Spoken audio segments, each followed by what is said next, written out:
నమస్తే మిత్రులారా,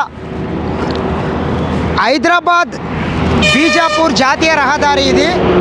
ప్రతినిత్యం ఈ రోడ్డు మీద ఏదో ఒక చోట యాక్సిడెంట్ అయి రోజుకు ఇద్దరు ముగ్గురు ఈ రోడ్డు మీద ప్రమాదాలై ప్రాణాలు కోల్పోతున్నారు. మరి ప్రధాన కారణం ఏంటంటే ఈ చెట్టు, ఈ రోడ్డు వెడల్పు కాకపోవడానికి ప్రధానమైనటువంటి కారణము. ఈ మన అప్పా జంక్షన్ నుంచి తీసుకుంటే వికారాబాద్ వరకు నిజాం నవాబ్ నాటించినటువంటి పెద్ద పెద్ద మర్రి చెట్లు ఉన్నాయి.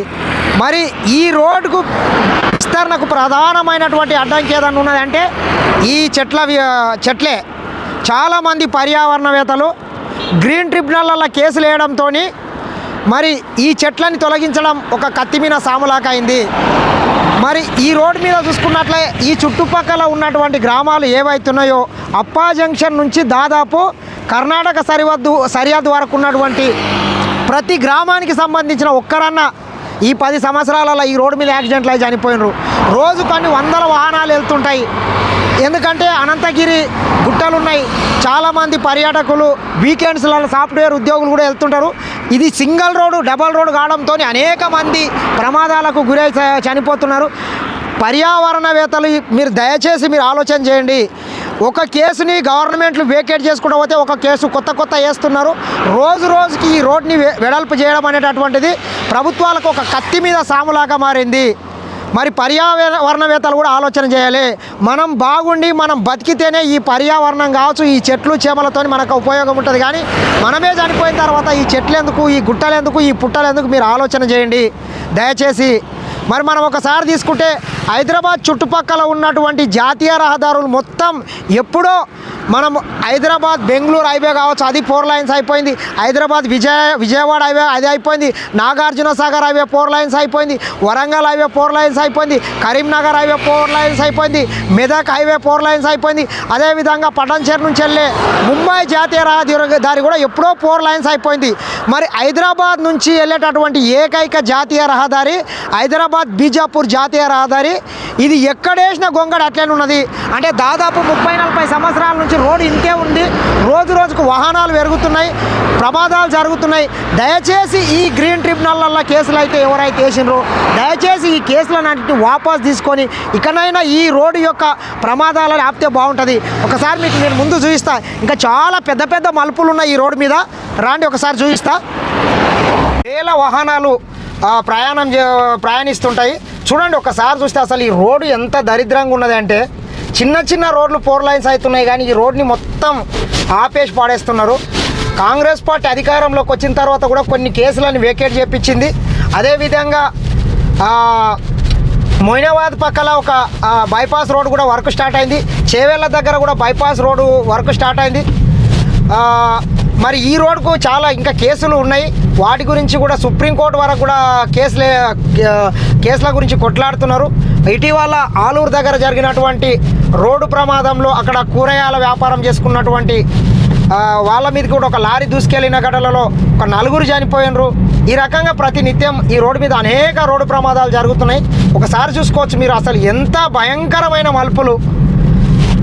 ఇన్ని మలుపులు ఉండడానికి ప్రధాన కారణం ఏందా అంటే నిజాం నవాబు ఎవరైతే ఉన్నారో వాళ్ళు అనంతగిరి గుట్టలో వాళ్ళకు ఒక గెస్ట్ హౌస్లు ఉండేనంట. అప్పట్లోనే వాళ్ళు అప్పుడప్పుడు నెలకొకసారి సమ్మర్లో ఇక్కడ వచ్చేవాళ్ళంట.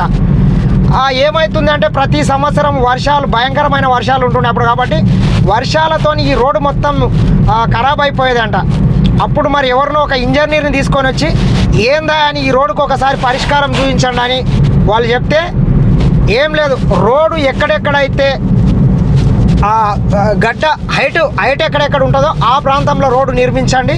మీకు అట్లయితే మీకు ప్రతి సంవత్సరం మీకు ఈ రోడ్డు మీద ఈ రోడ్డు మరమ్మతుల గురించి మీరు కష్టపడాల్సిన అవసరం లేదు, ఖర్చు పెట్టాల్సిన అవసరం లేదని ఎవరో నిజాం నవాబ్కు చెప్పడంతో రోడ్ని ఈ రకంగా ఎక్కడెక్కడైతే హైట్ ప్రాంతం ఉంటుందో అక్కడక్కడ ఈ రోడ్ని డిజైన్ అట్లా చేసి ఇక చేయడంతో కొంచెం వాళ్ళకు అప్పుడు వర్షాలు ఎక్కువ పడుతున్నాయి కాబట్టి ఇంత రోడ్ల గురించి ఖర్చు పెట్టాల్సిన అవసరం లేకుండా అప్పుడు ఈ రోడ్ని ఇట్లా నిర్మించడం జరిగింది. కావున అనేక మూల మలుపులు ఉంటాయి. అందుకే ఈ రోడ్ల ప్రతినిత్యం యాక్సిడెంట్లు కూడా అవుతుంటాయి. ఇది ఎట్లుంటుందంటే ఇక్కడ హిమాయత్ సాగర్ కావచ్చు, ఉస్మాన్ సాగర్, ఈ 2 ప్రాజెక్టులు ఇక్కడ వాటర్ పడ్డాయన్ని హిమాయత్ సాగర్లోకి పోతాయి, అటు సైడ్ వాటర్ పడ్డాయి మొత్తం గండిపేటకు వస్తుంటాయి. అంటే మనం ఇక్కడ పరిగి నుండి వస్తుంటే రైట్ సైడ్ పడ్డ వాటర్ మొత్తం ఈ రోడ్డుకు హిమాయత్ సాగర్ ప్రాజెక్టులకు వెళ్తాయి, లెఫ్ట్ సైడ్ పడ్డ వాటర్ మొత్తము గండిపేట చెరువులకు పోతాయి. ఆ రకంగా ఈ రోడ్ని డిజైన్ చేసిండ్రు. రైట్, ఒకసారి మీరు చూసుకున్నట్లయితే చూడండి, పెద్ద పెద్ద టర్నింగ్స్. అసలు గతంలో కూడా ఒక 4-5 సంవత్సరాల కింద అనుకుంటా ఒక మర్రి చెట్టు ఇరిగి కూడా ఒక వాహనదారుని మీద పడడంతో అక్కడికక్కడే చనిపోవడం జరిగింది. దయచేసి ఇకనన్నా ఈ గ్రీన్ ట్రిబ్యునల్లో ఎవరైతే కేసులు వేసినారో ఆ మహానుభావులు ఆ కేసులన్నింటినీ ఉపసంహరించుకొని ఈ రోడ్డుకు మోక్షం కలిగించే విధంగా మీరు ప్రయత్నం చేయాలని మరొకసారి కోరుకుంటున్నాం. చూడండి ఒకసారి ఎటువంటి టర్నింగ్లు ఇవి. అసలు ఇన్ని టర్నింగ్లు మన దేశంలోనే ఏ హైవేకి లేకుంటాయి అనుకుంటా నేను.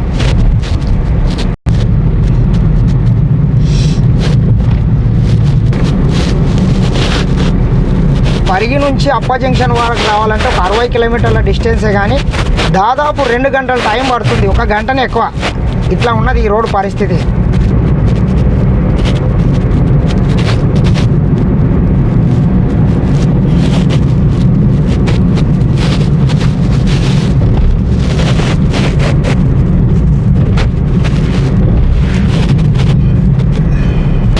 గత ఆంధ్ర వలస పాలకులతో పాటు కల్వకుంట్ల చంద్రశేఖరరావు అధికారంలోకి వచ్చిన 10 సంవత్సరాల తర్వాత కూడా తన ఫామ్ హౌస్కు రోడ్ వేసుకున్నాడు, కానీ ఈ రోడ్డు మీద దృష్టి పెట్టలేదు.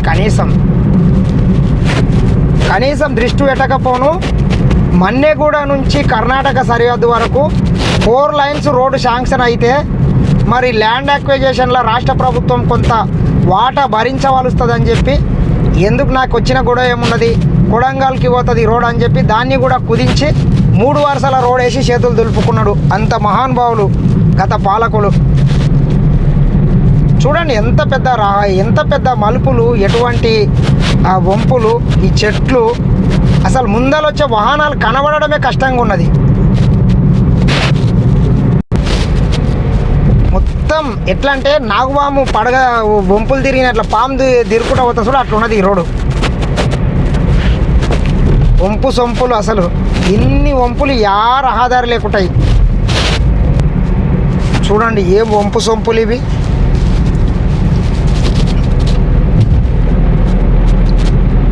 అసలు ఈ గ్రీన్ ట్రిబ్యునల్లో కేసులు వేసిన వాళ్ళకి ఒక్కరికైనా యాక్సిడెంట్ అయి వస్తే మంచిగా ఉండేదేమో. ఏం అవసరము ఇంత చిన్నదానికి ప్రతి దానికి రాజకీయం చేయడం, ప్రతి దాన్ని ఈ మన దేశము అభివృద్ధి చెందకపోవడం సగం ఇటువంటి దరిద్రులే. చూడండి అసలు ఒక్క వాహనాన్ని అసలు ఓవర్టేక్ చేయాలంటే ఇక అదేదో పెద్ద అది కత్తి మీద సామే ఈ రోడ్లో మాత్రం. అసలు ఈ చెట్లని రీప్లాంటేషన్ చేయాలంటే ఒక్కొక్క చెట్టును రీప్లాంటేషన్ చేయడానికి కొన్ని లక్షల రూపాయలు ఖర్చు అవుతుంది. దీని ప్లేస్లో కొత్త చెట్టు పెట్టడం సింపుల్. మళ్ళీ రీప్లాంటేషన్ చేసిన తర్వాత కూడా ఈ చెట్టు అసలు బతుకుతుందో బతకదో కూడా గ్యారంటీ లేదు. చాలా మటుకు మనం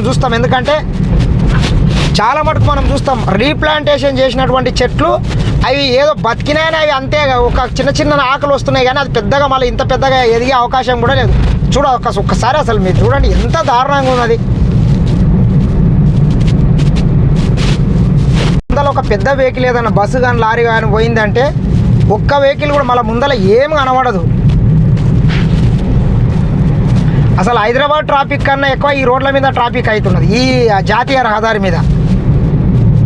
ఒకసారి మనం ముందర చూసుకున్నట్లయితే మొయినాబాద్ నుంచి బైపాస్ రోడ్ వరకు అయితే స్టార్ట్ అయింది.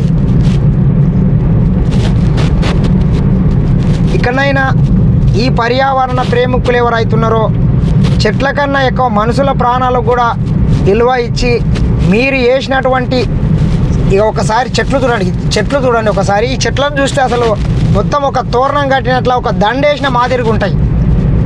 నిజాం నవాబ్ పెట్టించినటువంటి చెట్లు వీటిని కాదనలేం. సరే ఈ రోడ్డు పక్కన పెట్టి గ్రీన్ ఫీల్డ్ హైవేనా ఏదైనా కొత్త హైవే వేసినా బాగుండేదేమో. ఈ దరిద్రం అంతా తప్పేది. యాక్సిడెంట్లు రోజు ప్రాణాలు, ప్రతిరోజు ఒక్కరన్నా యాక్సిడెంట్ అవుతుంది. ఇగో ఇక్కడ ఈ రైట్ సైడ్ మనం చూసుకున్నట్లయితే ఇది బైపాస్ రోడ్డు.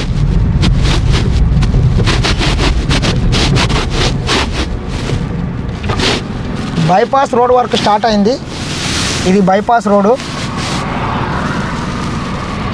ఇక్కడ పనులు నడుస్తున్నాయి.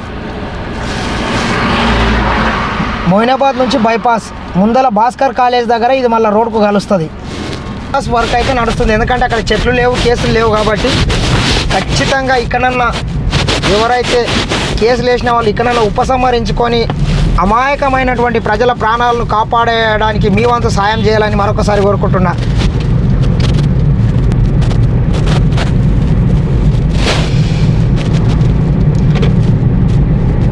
ప్రజల ప్రాణాలని కాపాడడంతో పాటు రోజు కొన్ని వేల వాహనాలు తిరుగుతుంటాయి.